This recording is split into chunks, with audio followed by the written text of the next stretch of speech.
ये जो सिपाही है इसने अपनी आखिरी लड़ाई वहां लड़ी थी और लड़ते लड़ते अपने सारे साथियों को बचाते बचाते इसने अपनी जान गंवा दी थी।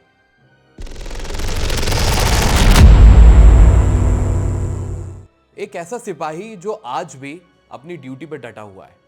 मरने के बाद भी इस सिपाही ने अपनी ड्यूटी नहीं छोड़ी है।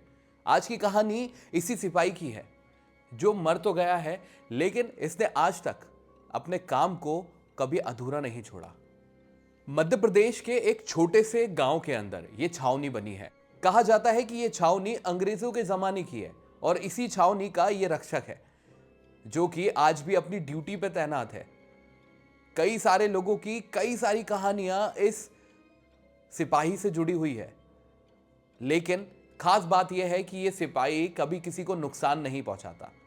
इसने आज तक किसी को नुकसान नहीं पहुंचाया, लेकिन जो व्यक्ति संदिग्ध होता है उसे यह छोड़ता भी नहीं है। गांव के लोगों की कई सारी कहानी है, उनमें से आपको कुछ कहानियां आज मैं बताने वाला हूं, क्योंकि आत्माएं हमेशा बुरी नहीं होती, कुछ अच्छी आत्माएं भी होती हैं। एक गांव के बुजुर्ग ने बताया था, ये जो सिपाही है इसने अपनी आखिरी लड़ाई वहां लड़ी थी और लड़ते लड़ते अपने सारे साथियों को बचाते बचाते इसने अपनी जान गंवा दी थी। लेकिन इसने इस मिट्टी की रक्षा करने की कसम खाई थी और इसकी रक्षा ये आज भी कर रहा है, मरने के बाद भी कर रहा है। ऐसे ही कई सारे लोगों की अलग अलग कहानियां हैं, जैसे कि आज की जनरेशन इस चीज को नहीं मानती। कुछ दोस्त इस रूह का पता करने के लिए पहुंच गए। जब ये वहां पहुंचे तो इन्हें रात के सन्नाटे में वहां कदमों की आवाज आई, टक टक टक, मानो कि कोई सिपाही गश्त पे लगा हुआ हो और वो अपना मार्च कर रहा हो। ऐसे ही उन्होंने इस आवाज को सुना और सुनकर के उस कोहरे की धुंध में झांकने की कोशिश करी, तो इन्हें जो तस्वीर दिखी उसे देख करके ये दंग रह गए। एक सिपाही जो अपने सर पे हैट लगाया हुआ है गोल वाला, हाथ में बंदूक है जो कि कंधे के ऊपर रखी हुई है और उसकी आंखें जो कि नजर ही नहीं आ रही, मानो कि वो हिस्सा खाली हो। सिपाही के ड्रेस में ये व्यक्ति जो यहां से वहां घूम रहा है और उसने जैसे ही अचानक मुड़ करके इनकी तरफ देखा, इनके तो मानो प्राण ही निकल गए। ऐसे ही कई सारे लोगों की अलग अलग कहानी है। ये सिपाही जो है ये पहरा तो देता है, लेकिन इसके चेहरे पे कोई भी एक्सप्रेशंस नहीं होते, मानो शून्य सपाटा पड़ा हुआ, एकदम खाली। लेकिन एक बार दो दोस्त इस जंगल से गुजर रहे थे और गुजरते गुजरते वो अपना रास्ता भटक गए। रास्ता भटकते भटकते वो यहां से वहां से यहां कई सारी जगह घूमे और घूमते घूमते ठीक उसी सिपाही के उस जगह पहुंच गए। जैसे ही ये वहां पहुंचे वो सिपाही इनके सामने आ गया और उसे देख करके ये दोनों दंग रह गए। इनके तो जान में जान ही नहीं बची, लेकिन तभी उस सिपाही ने इन पे हमला करने की बजाय इन्हें रास्ता दिखाना सही समझा और उसने ऐसे करके रास्ता बताया अपने इशारे से। और जब ये उस रास्ते पे चलने लग गए, इन्होंने पीछे मुड़कर के देखा तो वो सिपाही इनके पीछे ही आ रहा था और इन्हें रास्ता बता रहा था। जैसे ही वो लोग सही रास्ते पे पहुंचे और इन्होंने मुड़ करके देखा तो वो सिपाही गायब हो चुका था, लेकिन उसके कदमों की आवाज इनके कान में साफ आ रही थी, मानो कोई लौट करके वापस जा रहा है। इन दोनों ने ये कहानी दूसरे दिन सबको बताई और तब इन्हें पता चला कि हाँ, वहां एक पुराना सिपाही रहता है, एक मिट्टी का लाल, जिसने इस मिट्टी की रक्षा करने की कसम खाई थी।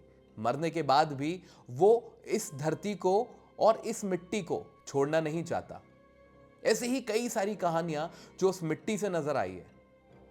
उसकी कहानी, उस सिपाही की कहानी, चोर और डाकू उस रास्ते से निकल रहे थे और जब इस सिपाही ने उन्हें देखा, वो देखते ही समझ गया कि ये सारे चोर और डाकू हैं।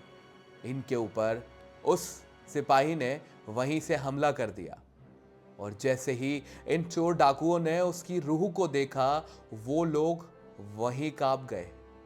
उनके हाथ में रखा हुआ सामान, उनके पास जितनी भी चीजें थी, वो वहीं छोड़ करके तुरंत भाग गए। इसने उन्हें मारा तो नहीं, लेकिन उनकी पिटाई भर करके करी थी। और दूसरे दिन जब गांव वाले उस जंगल से गुजर रहे थे, तो इन्हें वो सारा सामान वहां मिला। गांव के लोग तो बखूबी जानते थे कि ये जरूर उसी सिपाही का काम है जो इस एरिया की रक्षा करता है। मौत के बाद भी कोई चीज अगर आपके दिल में है, तो आप भी उसका मोह छोड़ दें, क्योंकि हो सकता है कि आपकी रूह वहीं कहीं आसपास भटक रही हो और वो वहीं अटक जाए। लेकिन लाल हो तो एक ऐसे सिपाही जैसा, जिसने मरने के बाद भी उस जगह की रक्षा करना नहीं छोड़ी है। ऐसी कई सारी कहानी जो उस गांव के आसपास के लोग बताते हैं। कई लोगों को ये रक्षक दिखा है जो सिपाही की वर्दी में होता है, जिसके सर पे गोल्ड हेड होती है, कंधे पे बंदूक होती है और ये वहां आसपास घूमता रहता है। भटकते हुए इस सिपाही की आत्मा रात के टाइम ही एक्टिव होती है। ऐसा क्यों है? क्योंकि दिन में वहां से कई सारे लोग गुजरते हैं, वहां किसी को यह नजर नहीं आता, लेकिन रात होने के बाद के कदमों की आवाज सुनाई देने लगती है और ये कदमों की आवाज कई किलोमीटर तक सुनाई देती है, मानो कोई अपने जूतों को जमीन पे बहुत तेजी से पटक रहा हो। ठक ठक ठक। एक बुजुर्ग ने बताया था, ये आत्मा डराती तो है, लेकिन रक्षा भी करती है। उस एरिया में ये किसी को जाने तो नहीं देती, लेकिन उस एरिया में ये किसी के साथ नुकसान भी नहीं होने देती। ये रूह कई सारे लोगों को वहां दिखी है, लेकिन आज तक किसी के साथ कोई घटना नहीं हुई। जिसने भी इस रूह के बारे में बताया है, उसने यही बताया है कि कई भटकों को सही रास्ता दिखाया है।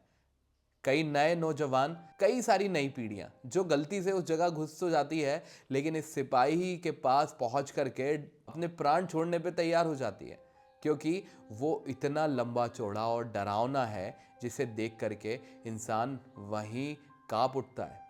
लेकिन ये रूह जब उनका साथ देती है, तो उन्हें समझ में आ जाता है कि रूह हमेशा खराब नहीं होती, नुकसान पहुंचाने वाली ही नहीं होती, साथ देने वाली भी होती है। तो दोस्तों, कैसी लगी ये कहानी? एक ऐसी रियल स्टोरी जो कि एक सिपाही की है। सल्यूट है ऐसे हमारे सिपाहियों को जो कि हमारे देश की रक्षा करते हैं। और वो हॉरर स्टोरी को सब्सक्राइब करना बिल्कुल ना भूलिए। वीडियो को लाइक करिए और शेयर करिए इस वीडियो को उन दोस्तों के साथ जिन्हें इस तरह की वीडियो बहुत पसंद है। जय हिंद, जय भारत।